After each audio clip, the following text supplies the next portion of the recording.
तुम यहाँ क्यों हो? मैंने तुम्हें सभा में नहीं बुलाया। माफ करना महाराज, मैं आपके मित्र सिंह गर्जना की तरफ से एक अर्जेंट खुफिया संदेश लेकर आया हूँ। कैसा संदेश? महाराज, ये बात इतनी गोपनीय है कि मैं सबके सामने नहीं कह सकता। अच्छा ठीक है, चलो मेरे साथ।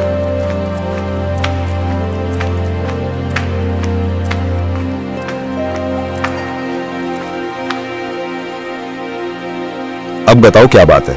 महाराज, हमारे पड़ोसी राज्य के शक्तिशाली राजा काला तेंदुआ का एक बेहद खतरनाक जासूस हमारे जासूस इकाई में घुस चुका है।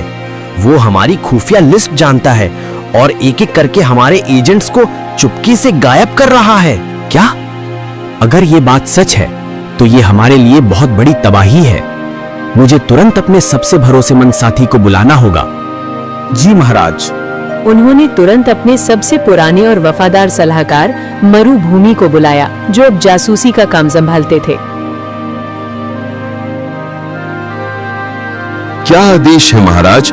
आप परेशान लग रहे हैं। एक दुश्मन जासूस हमारे बीच है। तुम तुरंत सभी जासूसों को गुप्त रूप से सूचित करो और उन्हें इस खतरे से आगाह करो। उन्हें उस घुसपैठी की पहचान का पता लगाने का काम सौंपो। माफ करना महाराज, ये काम जरा पेचीदा है।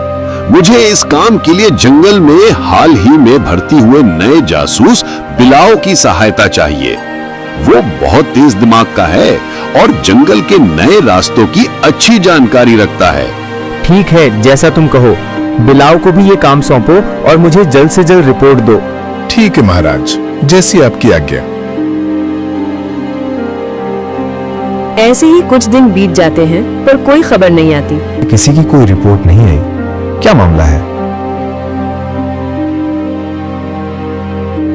महाराज, खतरनाक खबर। हमारे कई जासूस अपने अपने घरों से गायब हो गए हैं। मैंने खुद उनके ठिकानों पर जाकर देखा, वे वहां नहीं थे। लगता है वो जासूस बहुत तेजी से काम कर रहा है। उसे पता चल गया कि हम उसके बारे में जानते हैं। तुम तुरंत बचे हुए सभी जासूसों को इकट्ठा करो। हमें अब सबको एक साथ मिलकर काम करना होगा। जी महाराज, मैं अभी जाता हूँ। वो पूरे जंगल में भागकर कुछ बचे खुचे जासूसों को एक गुप्त जगह पर ले आया। सुनो, हमें जंगल से दुश्मन जासूस को पकड़ना है। वो हमारे जासूसों को गायब कर रहा है। उसकी पहचान और ठिकाने का पता लगाओ। महाराज, मुझे लगता है कि यह कोई नया प्राणी नहीं है। ये जरूर हमारे बीच का ही कोई पुराना साथी है जिस पर किसी को शक नहीं होगा। क्या तुम्हें किसी पर शक है? मेरा शक बिलाव पर है। वह मरुभूमि के साथ मिलकर काम कर रहा था और उसे सारे जासूसों की जानकारी थी। लेकिन बिलाव तो एक छोटा सा बिलाव है। वो इतने बड़े जासूसों को कैसे गायब कर सकता है? महाराज, यही तो उसकी चाल है। वो अपनी मासूमियत का फायदा उठा रहा है। आप मुझे और भेड़िए को आज्ञा दे, हम उस पर नजर रखेंगे।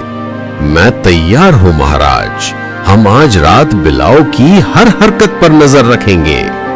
ठीक है, तुम सब जल्दी से पता लगाओ। चीता और भेड़िया जंगल में छिपकर बिलाव के ठिकाने के पास पहुंच गए।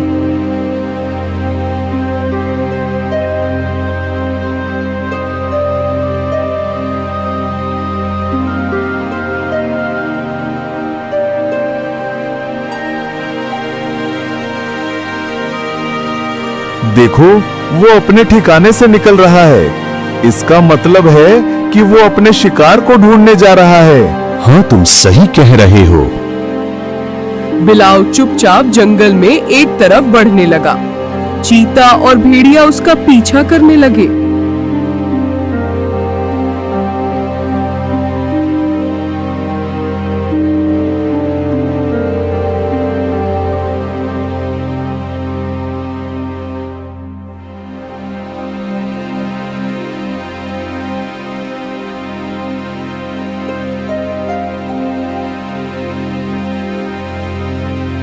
हमें उसके पीछे जाना चाहिए। नहीं, हम दोनों एक साथ अंदर गए तो वो हमें आसानी से पकड़ लेगा। मैं यहाँ छिपकर इंतजार करता हूँ। तुम तुरंत महाराज को सूचना दो और सहायता लेकर आओ। भेड़िया तेजी से शेर सिंह की तरफ भागा, जबकि चीता खदान के द्वार पर छिपकर इंतजार करने लगा। थोड़ी देर बाद भेड़िया और शेर सिंह खदान के पास पहुंचे। तेज रफ्तार, तुमने उसे पकड़ा क्यों नहीं?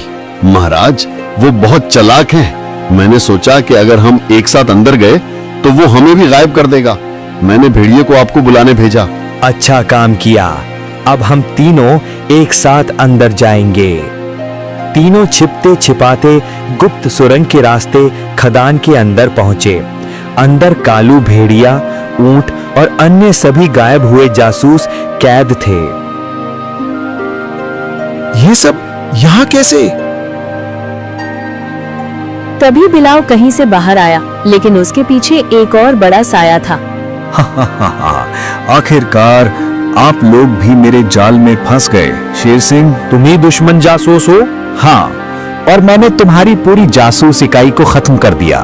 मैं काला तेंदुआ का सबसे अच्छा एजेंट हूँ। अच्छा, तो ये बात है, तुम हमें गलत समझते हो। तुम पकड़े जा चुके हो।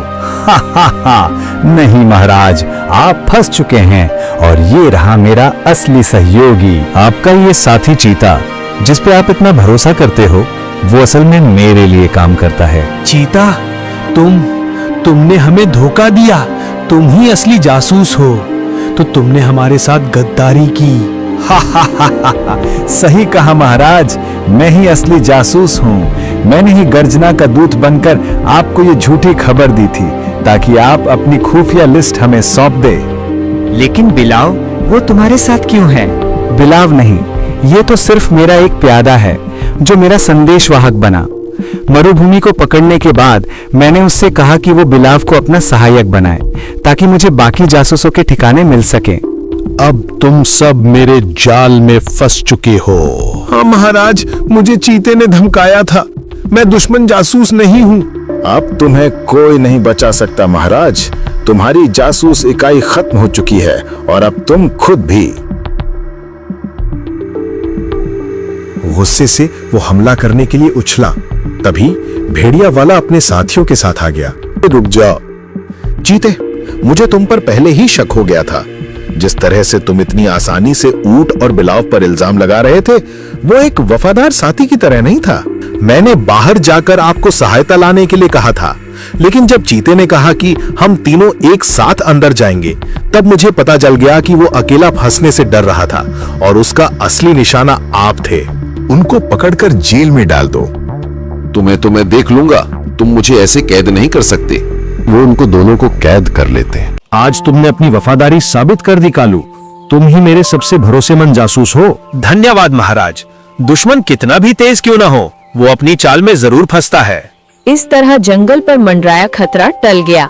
बाहरी दिखावे पर विश्वास न करे।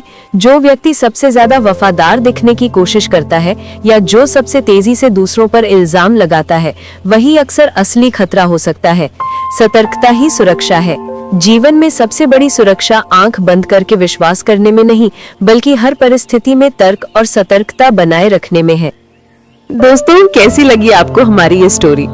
अगर आपको ये स्टोरी पसंद आई हो तो भाई चैनल को लाइक, सब्सक्राइब और शेयर जरूर करें। आपके एक एक लाइक और कमेंट से हमें बहुत मोटिवेशन मिलता है और हम आपके लिए ऐसी ही शानदार कहानियां लाते रहेंगे। धन्यवाद दोस्तों, मिलते हैं अगली स्टोरी में। एक घने जंगल में शेर और गधा की बहुत ही गहरी दोस्ती थी। शेर नदी के पास खड़ा था, गधा घास चर रहा था। शेर जंगल का राजा, बहादुर और समझदार। गधा मेहनती, भोला भाला और कभी कभी बहुत सीधा। गधा मुस्कुराते हुए कहता है, महाराज, आज मौसम कितना अच्छा है। हाँ भाई, ऐसे मौसम में जंगल और भी सुंदर लगता है। उस जंगल में लोमड़ी भी रहती थी। लोमड़ी घूमते हुए जंगल में एक टूटा मिट्टी का घड़ा पाती है और वो शातिर भी होती है। अरे ये चमक क्या है? सोने जैसा दिखता है। अगर मैं इसे शेर और गधे के बीच झगड़ा करवाने में इस्तेमाल करूं तो मजा आ जाए। बस फिर क्या था, लोमड़ी ने जंगल में आकर अफवाह फैला दी। सुनो सुनो, गुफा के पास में खजाने का ढेर पड़ा है। जो पहले पाएगा वही सबसे अमीर बन जाएगा। गधे के कान खड़े हो जाते हैं और वहां से भाग कर जाता है। गधा ये सोचता है, अगर मुझे मिल जाए खजाना तो सोने की घंटी, नई गाड़ी, बड़ा घर। तभी शेर भी आ जाता है। गधा बोलता है, महाराज पहले आओ पहले पाओ, खजाना ढूंढने जा रहा हूँ। खजाना जंगल का होता है, हम मिलकर ढूंढेंगे। ठीक है महाराज, चलिए। तभी उन दोनों जाते हैं। गुफा के सामने लोमड़ी चालाक अंदाज में खड़ी थी और बोली, महाराज गुफा में 2 रास्ते हैं, पहला छोटा लेकिन खतरनाक, दूसरा लंबा और आसान लेकिन शायद खजाना न मिले। गधा फौरन बोला, मैं छोटा रास्ता लूंगा, जल्दी खजाना मिलेगा। शेर सोचते हुए बोलता है, ठीक है, मैं लंबे रास्ते से आता हूँ, सावधान रहना। लोमड़ी मन ही मन हंस रही थी। अब असली मजा आएगा। यहाँ कांटे झाड़ियां से गधा धीरे धीरे निकलता है। गधा सांस फूलते हुए, हाय, ये कितना मुश्किल है। तभी उसे एक चमकीली चीज दिखती है। फिर बोला, मिल गया, सोना। अरे कीड़ा है। वो चमकीला कीड़ा उड़ जाता है। शेर चल रहा है, उसे घायल चिड़िया मिलती है। ओह, मैं तुम्हारी मदद करता हूँ। तभी गुफा के अंदर दोनों अंदर पहुंचे। हल्की पीली चमक दिखाई देती है। गधा उछलकर बोला, ये मेरा खजाना है। दोनों पत्थर हटाते हैं। अंदर एक घड़ा था जिसमें सिर्फ पीले कंकड़ पड़े थे।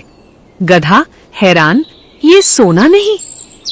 लोमड़ी पकड़ी जाती है। लोमड़ी हंसते हुए आती है, बोलती है, तुम दोनों मेरे जाल में फंस गए। गधा कहता है, तूने हमारी दोस्ती तोड़ने की कोशिश की। शेर बोलता है, लोमड़ी, खजाने की अफवाह फैलाना बड़ा अपराध है। लोमड़ी डरते हुए, महाराज गलती हो गई, माफ कर दो। तुम्हें दंड मिलेगा, पर सुधार का मौका भी।